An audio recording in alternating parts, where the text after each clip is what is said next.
the Watts crew, right? This is a cluster of officers who all had a CR history, right? Simply do social network analysis with claim data, and you know you have a problem. If you do the social network analysis and it's part of your sort of underlying accountability mechanisms, it means that the sergeants who are responsible for those folks day in and day out can jump online, click those officers, and get a picture that tells them, we have a problem here. Maybe it's training, maybe it's the early indicators of really, truly bad officers, but we have a problem here that we need to get on top of. And that's what I mean when I sort of broadly, without defining it, talk about internal transparency. I'm talking about the utilization of clean data with sophisticated analytical tools that really put supervisors and the command staff on the front line for accountability for patterns of conduct that are troubling, even if they are not provably misconduct. So are you referring to like an early warning system? Absolutely.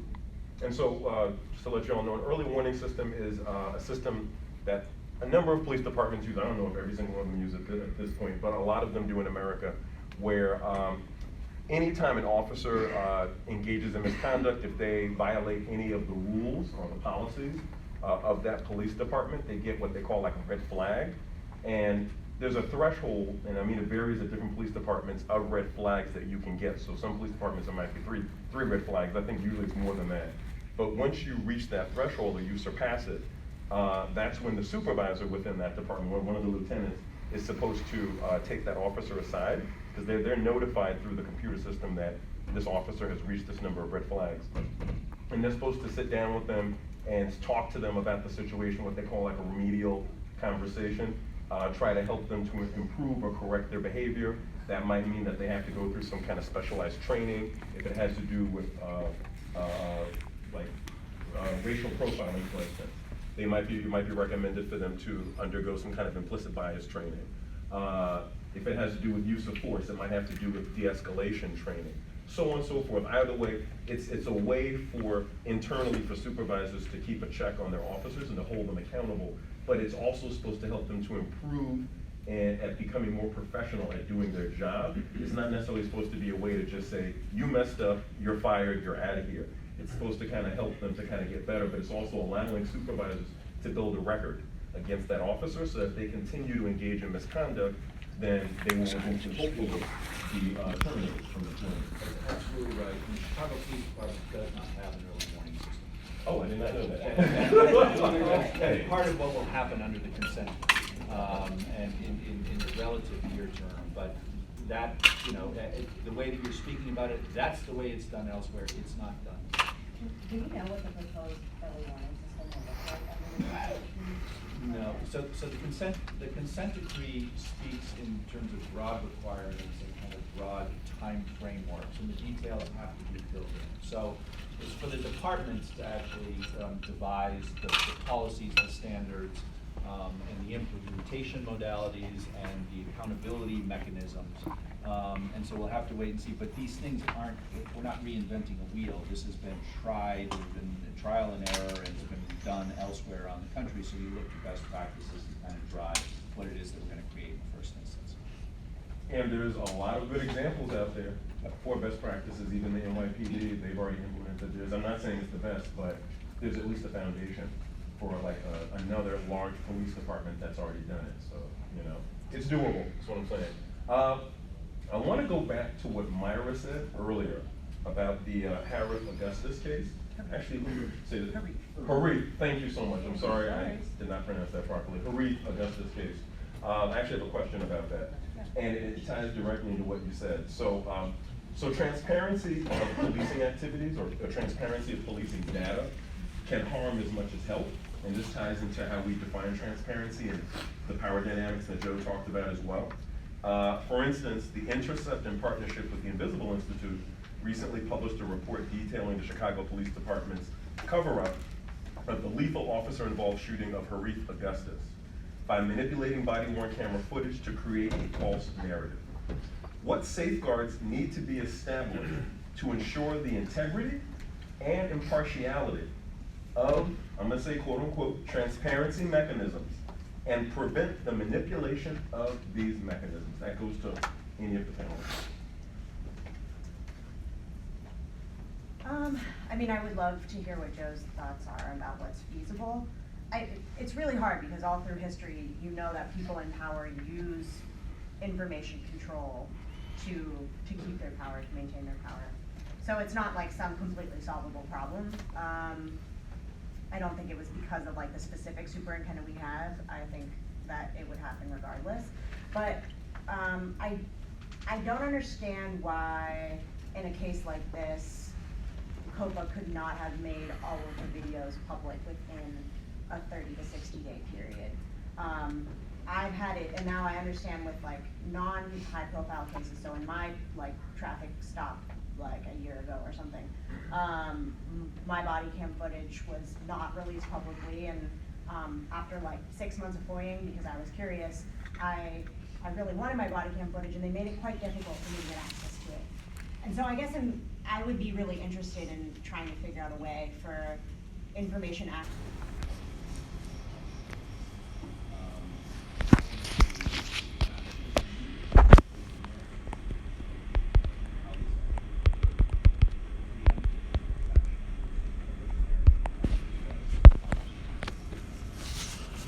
But who had access to their data?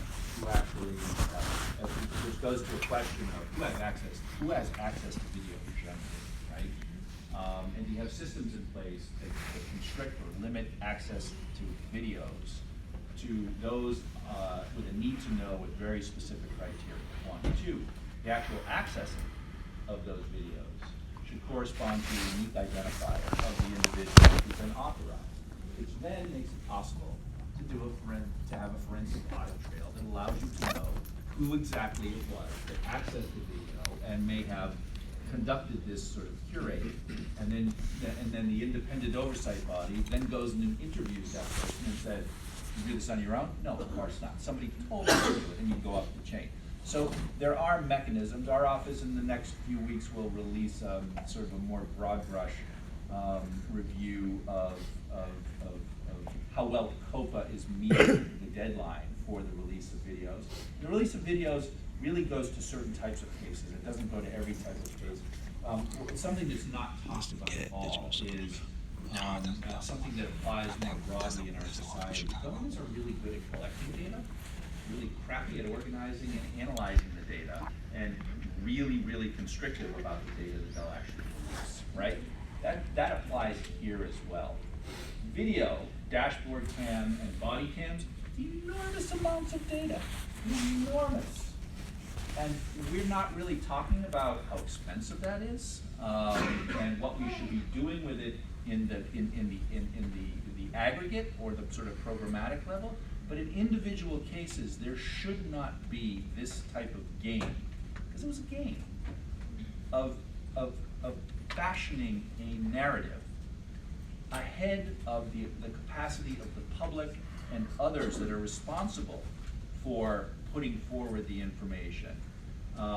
It's sort of a preemptive strike at seizing the narrative, right? That simply shouldn't happen. With respect to COPA here, what nobody can know is whether or not there was some form of criminal investigation that was ongoing for which there is an exemption for putting that information into the public domain, which is there's an investigative exception in a very, very limited number of circumstances that says that if the release of the video within this prescribed time is going to result in an impairment of the capacity to conduct that criminal investigation, a court order can be obtained that says it shouldn't be released yet. We don't know that backstory until everything is finally released. Could that be done better? Yeah, probably it could be done better. But again, it's a complex thing here, but it is, we are fully capable of creating systems with respect to this video data and other forms of data that allow for the forensic audit trail that allow us to know who has access, what they may have done, who told them to do stuff with that information, and so on and so forth. So, I can add, so just something I was thinking about too, you know, like beyond what's going on inside, I think it's really important to think about like the use of the Freedom of Information Act and even how difficult it is for journalists to get information February called FOIA Fest, and we talk about like ways to get FOIAs answered by government agencies. But FOIA is not there just for journalists. You know, everyone is entitled to, you know, the Freedom of Information Act. It's not just if you're like a professional, like students can file FOIAs, anyone can file FOIAs. And some agencies make it really, really difficult for you to get records that should be, you know, easily accessible because they're literally supposed to be that way. Like that law was created for that purpose. So, I think that's also something like, education-wise that, you know, could be better, you know, either agencies being better at answering FOIAs or, you know, also more information to like the general public on how to do them and, kind of what the process should look like if you wanna get information that you should be entitled to. More generally, we need a fundamental generational reexamination of our FOIA laws to set them in a way that is aligned with actual public interest and need to know. Yeah. Oh, sorry. I just said amen. So, well, just, I do want to ask something, well, I want to mention something and kind of hear what the panelists think about it. I know recently, the Chicago City Council recently passed an ordinance that will allow the city to release a long secret Inspector General's report on the 2014 shooting of Laquan McDonald. Am I right to say that? Yeah, you want me to explain exactly what's going on? Well, real quick, before Joe goes into depth on this and the other panelists, if they want to chime in. Previously, such reports, similar to this one, I've been were live. protected by law. So when we're talking about like manipulating like systems and, you know, things that are in place in the system to manipulate stories, I think this kind of falls in line with that. So, look, the word secret is used in all sorts of ways that, yeah. Let's talk about the word secret. Grand jury, there's grand jury secrecy. And some people feel like that should never happen. But a lot of what gets investigated in grand juries is the investigation of people who are ultimately deemed not to have committed a crime. You want all of that information in the public domain, that you and an innocent person is investigated and charged. I think Straight adults tyrant. would all say generally, no, we don't want that. So there are reasons, good public policy reasons for aspects of secrecy. We use it in a really broad brush way, especially when it concerns government. As it relates to IG reports, they're not secret reports. The law says that the IG can't issue, it can't release his final investigative reports. It's that simple. Our response is change the damn law, okay? I can't break the law. I'm not going to break the law. What has happened I do here that every is, day. I have said, with respect to the Laquan, our administrative investigation of the department's handling of the Laquan McDonald, the aftermath of the Laquan McDonald shooting. Again, 16 officers against whom we made findings, 11 for, we recommended firing for having made false statements all the way up the chain, other administrative investigations. This is a matter of high public interest for which all of the other proceedings have not resulted in a disclosure of all of the information that I think the public at this point really ought to know. And so what the law is that's been passed is that the Corporation Council representing the mayor, so we're essentially talking about the mayor, may, in cases involving criminal conduct of high public interest, override the otherwise applicable confidentiality requirement for IG reports. And the mayor has said, she ran on it, she said these reports should be made public. So that's the mayor's decision. There will be other cases, I'm quite certain that investigative reporters will ask for the disclosure of all the investigative reports with respect to officer misconduct concerning the death of David Koshman, a young man that died on the streets of Chicago in 2004 after he was punched by the nephew of the mayor. And the department handled that investigation in a way that assured that there was not a criminal outcome as to the mayor's nephew. Eventually, through investigations, both media and our office, many years later, that was righted.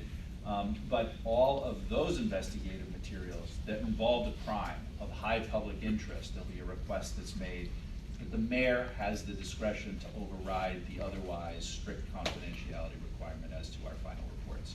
We are allowed to put out narrative thumbnail summaries of outcomes of investigations that aren't criminal. If it's a criminal investigation, you know about it because there's an indictment and a trial and a plea agreement or a judgment. It's administrative investigations. The law only allows us to put out a certain amount of information. This allows for an override of the law. In special circumstances, there's still the larger question of whether we as a society want the IG's reports to be out there, right? And that requires a change in law, and if that's what people want, they should be talking to their alderman. Okay. I don't know if any of the panelists wanted to say anything on that. Okay. All right. Okay, so in Chicago, black people are 14 times more likely to experience use of force by Chicago Police Department officers than white people. To further transparency and accountability efforts, should Chicago civilians be able to participate in and have decision-making authority in the development of Chicago Police Department policies, training, and the internal disciplinary process? That goes to any of you if you want. And this, I want to say that this question in particular ties into a number of questions that we received from audience members in advance of the panel today. So the recommendations of the task force and the Justice Department included recommendation that one component of the oversight and accountability architecture for the city of Chicago would be a civilian commission. And there are two proposals for what that civilian commission would look like, what authority it would have, how it would be constituted, that are in the city council. But it is the one piece of that architecture that has not been implemented. So the answer is yes, there should be something. There's much debate to be had that hasn't been had in our legislative body about the pros and cons of various forms of authority and whether or not it achieves the outcomes that we want. I will say that the only reason that we absolutely need to have it is that the city council itself does not inhabit its responsibilities for oversight as the representatives of the people. So we have to have a separate civilian commission.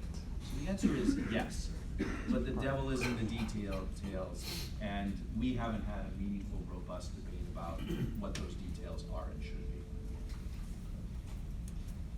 Okay, unless. I mean, I would say yes. But I guess, yeah, I think those are, I think something that's frustrating about when we talk about like elections to different councils or things like that is, it's such a specific population that gets involved in participatory processes. Like there are public meetings for the consent decree, or there are many public meetings that the public can visit and go to and give suggestions towards. And so I guess it, something that is always confounding me as we sort of jump to this idea of like an elected civilian council as like a solution.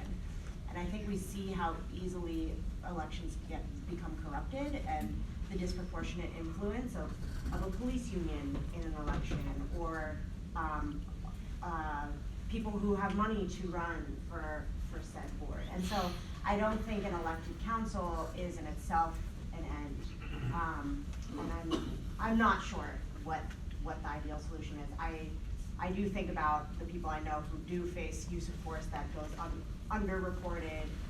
That statistic, my colleague actually did that analysis. It's black men, young black men under the age of 24, I think. And just when you look at these councils, these opportunities for civilians to participate, you don't see enough of the people who are facing use of force enough on in those opportunities. And the really important points that Mara is raising here is, if it's elected, it's going to be co-opted by the existing power structure. That's just a reality. If it has too much power, it's almost doomed to fail, and then we'll end up with nothing. What we do know at this moment is that there is no formal institutional platform for community voice. And community voice properly amplified and assured through the existence of a commission, and at least make sure that those who exercise the power and are making the policy can't ignore the community's perspective. So that's a baseline. Everything above that, we have to have a robust debate about how far we really can and should go. Okay, all right, excellent. Okay, so I guess Are you looking at me for guidance? Yeah. I want to be sure that the audience has time to pose a few questions, and I want to be Okay. sure everybody has a chance to get a snack. Yep. Those are my, and I want to say a few words when we're between the audience participation and snack. Okay, so then I just we're gonna open it up to the audience here to ask questions of the panelists? Yep, okay. Let's do You that. gonna ask? All right, thank you. I think we have somebody raising their hand right behind Juliet. Yep.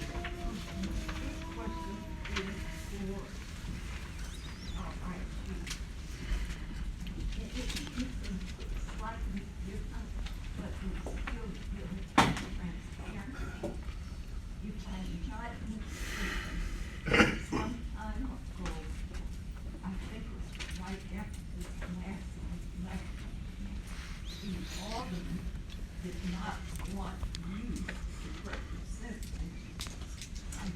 Something like this, they got someone of their own people. Now, my question is this, since they did that, are we taxpayers paying for this individual that's going to represent them? Great question. I won't ask you, I don't want you to, in front of everybody.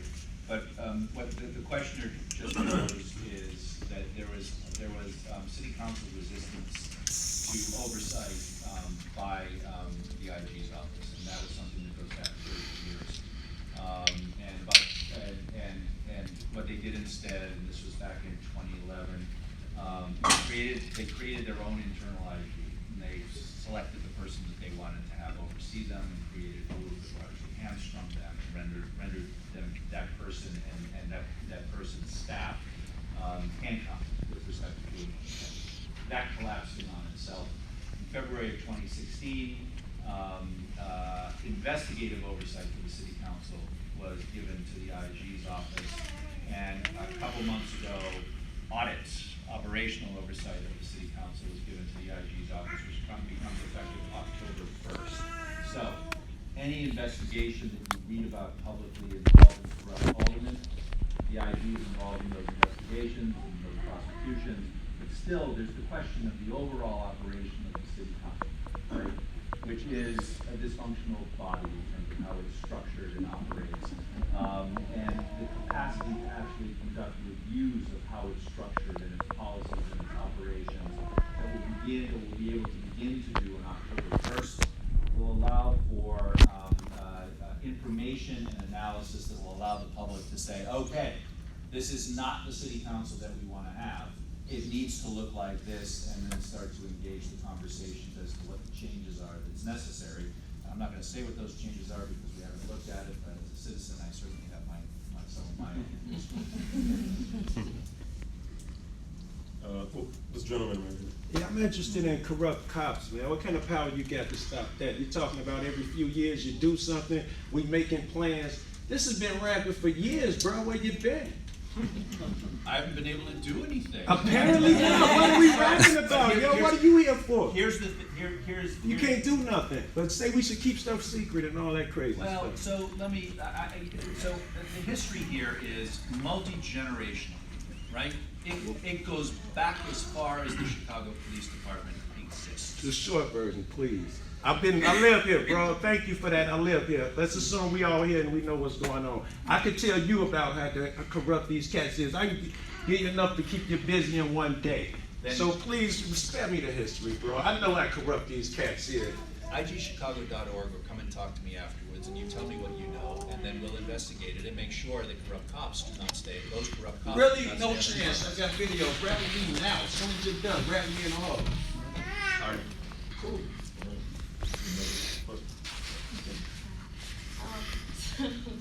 As a student, I've never truly paid attention to like the transparency in CPD, especially as it relates to the data. So like, I'm sorry. As a student, I never paid much attention to the transparency of CPD, especially as it relates to the data. So like, what would I get out of the data being like public completely? What would I get out of that as a student, and like how would that affect me? So data being transparent is only as useful as it is if you're using it for some reason. So if there is a question that you need answered, you need to be able to access and use and understand the data that is trying to answer the question. So do you have any questions in mind that you want to answer about the police? I mean, not really, just like what type of data do you have like collect, like what's available to me? Right, so, what's available to you are, how many officers have complaints made against them in whatever neighborhood. You have an officer's name, you can get access to as much of the record that is public. You can see what they've been accused of through these complaints. You can see what the finding was of those complaints. You can search those complaints by, by what category they fall into, and that category doesn't include everything that is contained, but whoever was investigating can choose which category, the primary and secondary category they would put into. So that could be like verbal abuse, it could be use of force, things like that. You can see as many times as an officer has self-reported, officers are supposed to self-report also when they use force against somebody. And you can see the narratives of those complaints, so the story that the complainant told. So, I mean, obviously I don't wanna like keep going on and on, but there's a lot of stories you can find in the data. You could think of this body of this archive as like over 100,000 different stories, because it's somebody who felt like they could come forward and explain the entire narrative of what happened. You can also see officers working together. You can look at patterns of how officers are used together. Thank you. In the back. Yeah, thank you to everyone who shared. We've been talking a lot about sort of policies and standards that can be, put in place either externally or, internally to make truths about like police brutality public. But I am wondering, what about situations in which policies put the victims of police brutality themselves at more risk? Like, it strikes me that even, we've been talking a lot about citizens, but like, what about undocumented people and like sex workers, even just people without IDs? Like, it just strikes me that the police officers have way more privilege of privacy in these situations, and what can be done about that? Absolutely. I mean, as we were saying earlier, I think Joe pointed it out, that rule about having to sign an affidavit saying that that is like complete leverage and should not be a requirement, right? So that's something, people should be allowed to anonymously complain. I know people that have complained on behalf of someone, so you'll see in the complaint record, you'll see complainant and you'll see victim, and those can be different. But you're right, undocumented people face serious risk, and that's why we know that there are way more stories out there than in the complaint data. Almost everyone that I know that has a terrible encounter with police has not reported it. So I acknowledge. And I'll add to that. Our office will, during the fall, issue an audit review of the so-called youth visa program, which is the type of visa specifically for victims of crime. And how CPD manages that, because they have a great deal of discretion whether or not to categorize somebody as eligible for this. We'll release those findings and a lot of underlying information. But there's something more fundamental day in and day out that is within the structure of the department. So if you're a victim and you're actually victimized by, in some fashion, a police officer, in a context where you're already a victim of a crime, there are victim witness resources that are available, but they're not distinct and separate from the department and the investigatory and street personnel of the department, which means it's not a safe environment. it's also under-resourced. It's under-resourced within CPD itself, and it's under-resourced in the state's attorney's office itself. Those victim witness services really should be distinct and separate, operated not on the basis of the law enforcement objectives of those respective bodies, but the needs from the social service and psychological perspective of the actual victims and witnesses who are afraid in these situations as well. Chicago is light years behind best practices in that regard, and that's an area where a lot of work needs to be done. We have time for, okay. Yes, hi. My name is Ellen Foley. I've been a volunteer with the Alliance Against Racist Political Oppression, pushing for the Civilian Police Accountability Council for the last few years. And my observation has been that you know, it is the most independent one.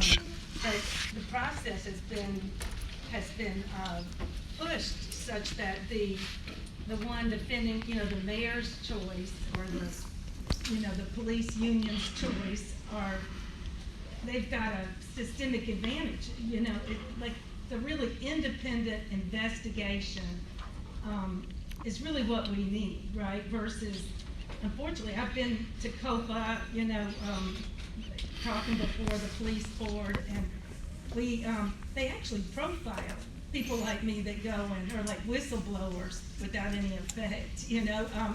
It's very scary what the police and the prosecutors and the judges are doing in Chicago. And that, like, the issue of that Mayor Daley was working with John Burge, right? And then the special prosecutors that he put in there, Egan, and then to this day, Robert Milan, are still working for the Corporation Council, saying they're defending the city by keeping wrongfully convicted, tortured, innocent people in prison after 30 years. And it's like that, we all see that, as this man pointed out, and we keep looking, how are we gonna change it? And it seems like our only hope is maybe the Invisible Institute and Justice Watch. I also like Chicago reporter Clint Black's web-base of police crimes are very useful. But there's an undue influence on our media and through the police union actually going after even reporters like Megan Coupeau, who covers the union and actually honestly reports about trials and how they treated his kids because you got dirty cops testifying. And how do we fix this? You know. So this is why we have a consent. This is why we have a court-appointed monitor. It's going to take a long, long time. What we are talking about is generations that is deeply acculturated within not just the police department, but the entire criminal justice system. That doesn't get changed overnight, unfortunately. But the specific categorical requirements of the consent decree, which constitutes a court order and therefore obligation of the city ultimately to meet with a court-appointed monitor, and that monitor's team is 100 strong of experts from around the country that descend on the city periodically and are reporting out the progress. I believe WBEZ over the weekend put out the fact that the first set of deadlines that the department was supposed to meet, it hasn't. The monitor will be speaking to that in a very public way, for which the leaders of the city are going to have to go and account for all of that to a court that can hold them in contempt, that can fine them, that can find people in some form of sort of more active either incompetency, incapacity, or improper conduct in failing to meet those standards. This is a long, iterative process for which we're only at the start. And the feelings, and it's not just feelings, the lived experience of so many people, including you, and the man who spoke earlier, that can't be changed overnight. We all need to keep pushing, and with the help of court oversight, ultimately, and there are examples in other cities, it's been changed in other cities, but it's taken 10 to 15 years for it to change in a truly comprehensive way. Could you speak to CPAC specifically? Are you familiar with the different models and whether shouldn't the most independent one be picked, maybe by a group of experts? That's something for which we haven't had robust discussion in the legislature. We need to have that discussion. I think the frustration that you're talking to is the fact that the CPAC legislation was introduced 2 years ago, hasn't been a hearing on it, right? The same thing so far applies to the GAFA legislation, which was introduced 15 months ago, and there hasn't been a hearing on it. We have a new mayor who has committed to some form of civilian commission. That needs to be brought forward. I expect it will be by the end of the year, and we'll have that discussion. But that's a much bigger discussion than you. Yeah. Well, my first question will be, did you take the oath to the Constitution? Yes. You did? To swear and uphold and everything, right? Yep. All right. So a lot of the public servants that work for us, the people, the ones that we pay taxes, you know what I'm saying? You know, out there, everybody disrespects, and everybody takes an oath to the Constitution. So first of all, everybody should be getting locked up ASAP, because people are over here passing laws, ordinances, everything that goes contrary to the Constitution of the United States of America. You know what I'm saying? And you guys sit in power with our taxpayers' money, laughing at us. And it ain't right, man. It's a big government right now. Real big government that doesn't even care about the people's rights. And it's simple. You guys make it all complicated. I mean, you say 10 or 15 years. I think within a year, you start locking up everybody who disrespects the oath to the Constitution should be getting locked up. I think this would change within 6 months, or maybe in 3 or 4 months. You got those teeth, can you do that? Can you lock somebody up immediately? You know? And that's another thing, too, is that, I apologize, one more thing, is the thing is that I see this happen every day throughout the whole city. Aldermen get paid, what, about $100,000 of our taxpayer money, but we can't say nothing. It's a joke. Prosecutors, anybody who works for the public system think they're above the law, and they're not. They're employees. You got a question on that, somebody? Nah, when you start locking them up, they break down the Constitution, the law of the land. Point back in period. Just lock them up. They take a note to the Constitution, right? There's people that go and protest, and then you got a paramilitary force of 1,000 freaking police officers with batons whooping on people who protest for the freedom of speech. You know what I'm saying? To redress the grievances of the government. You know, people fear y'all. You too. You know what I'm saying? Because you guys don't do nothing. You guys joke around, you know what I'm saying? You guys give people a ticket, right? The cops, they give out tickets, policy enforcers. And yet, when they go, they sit around, park around in the fire stations, go and eat and everything. What do you do about that? How come you can't address that stuff to the people, man? We pay too many taxes to be getting disrespected by y'all. All y'all disrespectful, man. You know what I'm saying? We're over here working hard, man. Families, people, all the time. You want to put this policy enforcing stuff and all these gang-banging cops out here talking trash to the people with their mouths so full of disrespectful words. Everybody in the system, they know what's up, man. They get thrown into cages and that's it. They disappear. Nothing else. But you think 10, 15 years, you guys could do something. Morals. Remember morals? No victim, no crime. You know, love your neighbor as you love yourself. It's simple, right? No stealing, no killing, no destroying. But yeah, you guys make more victims than people are on the streets. You know, public employees should not be above the public employers. You know what I'm saying? That's the main thing. What do you think about that? Okay, let's give him an opportunity to respond. But thank you. So, at bottom, everything that you just said does not have a place to be said, except in semi-private spaces like this. And this is actually partly why there's been a discussion about the need for a civilian commission, so that all of this can be brought into a place where it is heard.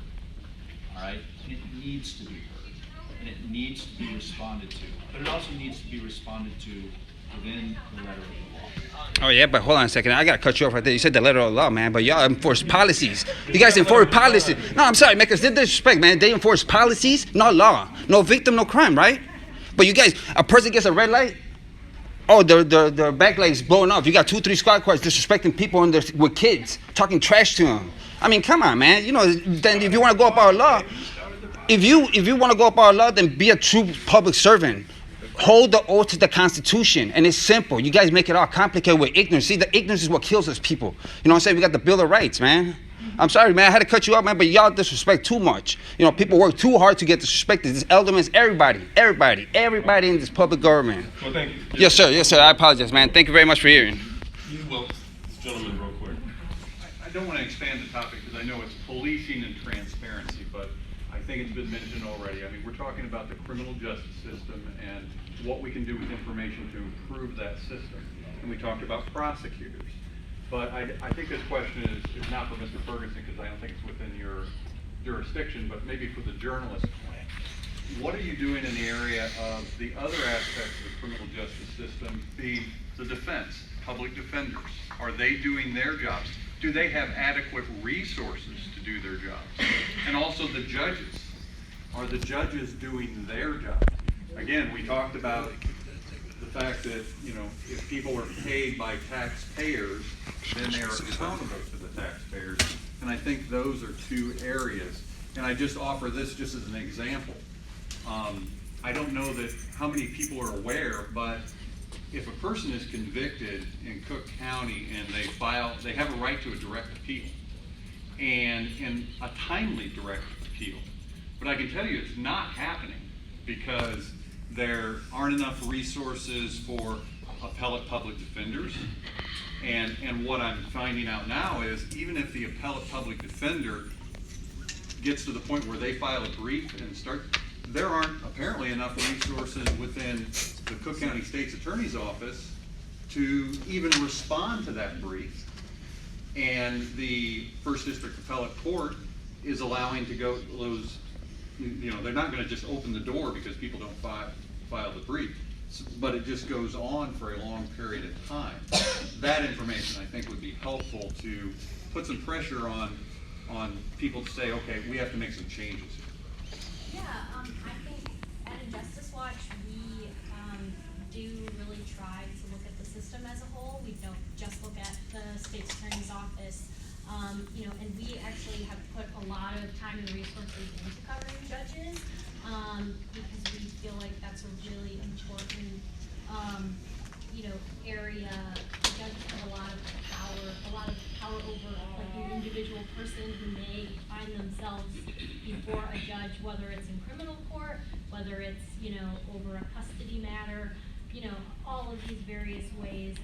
So, I mean, I totally agree with you. I think, you know, it's really hard and it takes like a lot of resources to really look at all of the different, you know, areas of the system. But, you know, we dedicate a lot of time every time there's a judicial election and judicial like retention race to try to like help inform, you know, people or who these people who are sitting on the bench who, you know, have a lot of power are. So, I mean, I'm definitely with you.